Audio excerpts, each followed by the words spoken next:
Una buona giornata appassionati di calcio a 5, amici di PMG Sport, chi vi parla è Luca Lavaggetto, siamo in diretta dal palazzetto dello sport di Campo Ligure per il recupero della quarta giornata di campionato di massima serie. La sfida è quella tra CDM Futsal Genova contro Bernardinelli Petrarca Padova. Cercava ancora un passaggio a Molaro, attenzione che sia un po' aperta la difesa del palo, clamoroso, gol,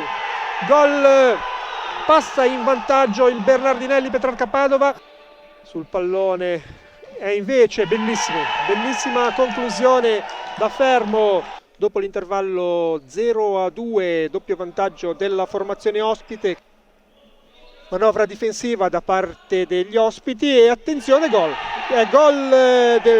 della formazione patavina. La squadra di Padova ha centrato nuovamente lo specchio dalla porta, gonfiato la rete, difesa da Loconte, attenzione, ancora gol! Comunque Padova in controllo, 4-0 d'autorità, se vogliamo così definirlo, dopo le due reti segnate nel primo tempo, prima da Parrell, poi da Victor Mello. Sono stati Fornari e Raffigna a trovare le altre due reti ed ora il punteggio. Attenzione, Boaventura calcia di destro, fortissimo, nulla da fare per Loconte, quindi sarà calcio d'angolo, bello lo schema, però Boaventura questa volta fa centro. Genova che prova in questi minuti finali a cercare qualche gol, almeno il gol della bandiera, per non chiudere la gara senza reti all'attivo, e invece c'è un Eurogol ancora bellissimo in ripartenza, lancio lungo, imbattuta alla porta di Bastini, anche questo tiro di Foti dalla distanza di destro, bloccato, bello il break in questo caso, 3 contro 1, attenzione, Pisetta destro e gol, finalmente il meritato gol della bandiera per i padroni di casa.